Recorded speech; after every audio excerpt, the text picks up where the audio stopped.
One of the things that I wanted to get your immediate reaction to off the bat today is that it looks like Elon Musk has finally been booted from the inner circle. He will not be getting an office in the West Wing. Let's take a look at this breaking news from this morning. This is why you go live on Saturday, everybody. Get that juicy intel while everybody else is sleeping, drinking Kona Big Waves. You're allowed to drink Kona Big Waves, not us. We have to work. We have to mindset our way through the resistance. But this man, Dominic Michael Trippi, don't know who the hell he is. Don't judge me for any of his bad takes, but he broke the news. Breaking. President Donald Trump's chief of staff, Susie Wiles, has reportedly limited Elon Musk's direct access to the president. Somebody randomly chimes in, didn't she initiate moving DOGE outside the White House into the Eisenhower building? No West Wing access. He says correct. And then he throws this up here from the Daily Mail. Not exactly a reputable news source, but I'll take their word in this instance. Trump's quote unquote ICE maiden chief of staff launches brutal takedown. She's been watching the Vanguard. Launches brutal takedown of Elon Musk as she refuses to give him a West Wing office and issues stark warning over being co-president. So that's Susie Wiles right there. Yeah, this lady on the right. She kind of looks British. She looks a little more British than Is that actually her? She looks like a character in like Harry Potter, like the one like Umbridge. Yeah, exactly. Does that not look like who that is? Yeah, she looks like crazy. The Aldi version of Judi Dench. Yeah, I'm not surprised Trump had to send her out to break this news to Elon Musk. I'm sure that conversation didn't go well. He's like, what? But you know, I'm glad that they ripped the Band-Aid off. If this is in fact correct, we'll see. We'll see what's up, because you know I've been asking for a while, like who owns who? Does Elon own Trump, or does Trump own Elon? Who's taking orders, or is this like, you know, are they literally co-presidents? What's actually going on? Who's actually in charge? But yeah, it'll be interesting to see if this pans out and if Elon really does kind of get pushed to the side a little bit, at least. Oh, I think he's definitely going to. And, you know, one of the things that I pointed out a few weeks ago, at least I laid my forecast down, was people who paid attention to the first Donald Trump presidency, and few people apparently paid closer attention than you and me, Gavin, or at least they all pretended to pay attention or forgot. I don't know. But every single person that was close to Donald Trump the first time around, not there this time. Okay. He just used them, abused them, and tossed him out the door. You know what I mean? That's Donald Trump. That's what he did. Look at Mike Pompeo. Look at John Bolton.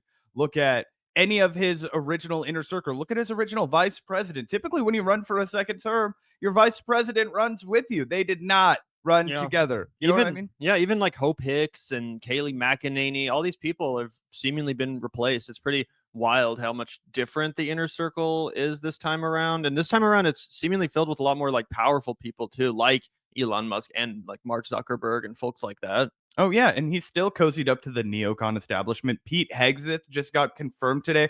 One thing Gavin and I were talking about before the show is how devastating it is, what a sucker punch it is that Pete Hegseth only got confirmed because John Fetterman flipped. It was a tiebreaker that was done by J.D. Vance, but without the swing vote that came from John fucking Fetterman, Pete Hegseth wouldn't have been able to join the cabinet. He would have been denied confirmation. Even Lisa Murkowski didn't vote for him. I mean, there were Republicans that couldn't bring themselves to vote for Pete Hegseth. One, because he's a drunken lunatic. Two, because there's a bunch of credible accusations of sexual assault against him. And three, just because, again, he's a lunatic with a white supremacist tattoo. That's pretty brazen. Yeah. I think there's some solidarity going on there. I don't know if it's been confirmed, but I feel like John Fetterman might have a bit of an issue himself. Remember, I feel like no one talked about this enough, but remember when he got in that car crash with some innocent lady in Pennsylvania who he rammed into going like 95 miles an hour? I don't even think we ever found out what happened to her. Hopefully she's okay. But yeah, maybe John Fetterman was like, you know, I with his wife in the car. I yeah, remember. Yeah, it was crazy. And then there was all these reports about how his staffers like refused to drive with him. They're like, yeah, no, we're going to take another car because this man drives like a freaking lunatic. So who knows what's going on there? But yeah, what a disgrace. As I said to you, he's officially the new Joe Manchin. 100%. And anyway, just to circle it all back, just to tie the knot for everyone, we knew whoever is close to Donald Trump is only close to him out of convenience. The only people who will permanently retain proximity to Donald Trump are his children. That's it. The only people that will always be around him in his inner circle are people like Ivanka. Okay, people like Don Jr. Barron. Barron Trump is actually, I think, going to become a far more pronounced part because he's handsome. He's extremely tall. He's so tall. He People keep looks making just memes like about it. Donald Trump, but way more handsome. You know what I mean? Yeah, it's going to be interesting to see if he is able to avoid becoming the total fail son that Don Jr. is, and that what's the other one's name? Eric Trump. Eric Trump. Yeah, it's going to be interesting to see if he's actually able to live up to what his father was able to accomplish, right? Because even as unimpressive as Donald Trump is, he's still far more impressive as a business person than either of his shitty sons. 100%. And we saw that already 5 days ago, breaking Vivek Ramaswamy out at DOGE. He doesn't want any of these people around him. They were just hype men for him, right? Donald Trump never forgot that Vivek ran against him for president in the Republican primary, right? You guys think that he was just going to let that go? No, he's not going to let him join his inner circle after he betrayed him like that. He'll let him get the gubernatorial endorsement down the line, maybe. Or Well, I mean, Marco Rubio also ran against Trump, and he just became Secretary of State. That's true. That was a long time ago. That wasn't just That's 8 months ago. But it was way more vicious between Rubio and Trump in that primary than it ever was between Vivek and Trump. Vivek was kissing his ass the entire time. It was pretty obvious. He didn't even actually want to defeat Trump. He was only in that race just in case something were to take Trump out of contention. And I also have heard that Trump actually likes it when former enemies of his kind of bend the knee and kiss the ring. Like, he actually likes that more than people that have been with him the whole time.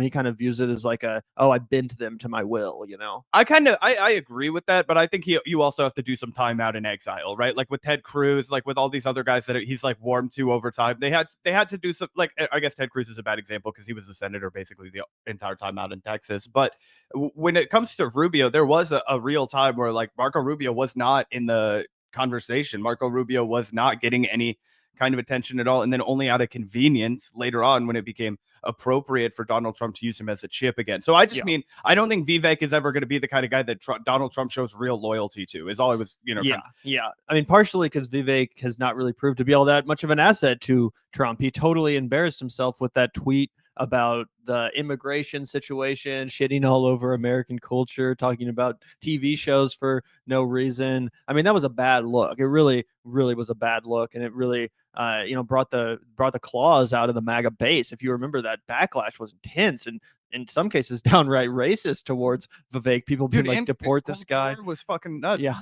Yeah, exactly. I wouldn't vote for you because you're Indian. I was like, whoa. Yup.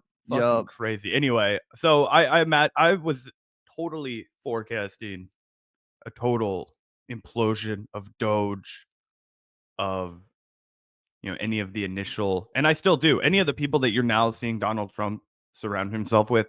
I think he'll kick them to the curb. I think we'll see lots of turnover during his administration like we did the last time. Yeah, speaking of people getting let go, Zach, did you see this? Trump uses mass firing. This happened last night, I believe, to remove independent inspectors general at a series of agencies. So this was a real slaughter. The Trump administration fired about 17 independent inspectors general at government agencies, a sweeping action to remove oversight of his new administration that some members of Congress are suggesting violated federal oversight laws. The dismissal began Friday night and were effective immediately, according to two people familiar with the actions. They spoke on the condition of anonymity to provide details that have not been made public. Neither confirmed the exact number of firings, but an email sent by one of the fired inspectors general said roughly 17 had been removed. So that's pretty crazy. That's pretty dramatic, Zach. Yeah, unfortunately, I'm not surprised. I don't find it particularly surprising, I guess I should say. Right, Donald Trump is coming in to clean house, and it's not because he wants to balance the checkbook like he says. It's not because he wants to, run America like a business. It's because for big business, the people that Donald Trump actually works for, he's trying to cut regulation, right? He's trying to scale back oversight. He wants them to be able to cheat on the margin. He wants them to be able to be the big dogs that can get away with whatever they want. And he doesn't want there to be consequences for any of the people that are going to try and bribe him while he's in office. So what does he do right off the top? Boom. I'm going to take fire these 17 independent inspectors, or these inspectors from whatever respective government agencies they were overseeing. And it's going to make it harder for the government to catch people who are doing bad things. It's crazy too, right? Because and this is the first time reading about it, so sorry I'm a little clumsy connecting the dots, but it's so crazy how you can juxtapose this.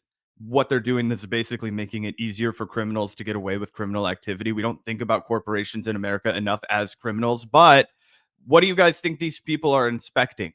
Right? They're inspecting people who are working, who are trying to cheat, who are trying to make money illegally, who are trying to do things that are against the law, right? Cut corners, save cash, etc. And so what they're doing is they're basically making it easier for criminals to get away with it. Meanwhile, they want to run on being the law and order party. Meanwhile, they want to run on, cracking down on crime and, oh, liberals don't care about crime. It's like, how come I'm the only one that ever cares about crime like this? How come Gavin's the only one that ever cares about crime like this? You guys want to talk about broken window policing and then cut all of the regulations? You'll call it cutting red tape. What you're doing is allowing criminals to get away with shit, and it's bad for the American people. Yup, 100%. It really does feel like the criminals are just running the asylum at this point. It's pretty wild to see. It's genuinely pretty wild to see. I'm kind of at a loss for words as to what to make of it all. In addition to just having a lot of deja vu to the early days of the first Trump administration, right? When there was all this chaos and upheaval. So we'll see what happens. We'll see how dramatic shit gets.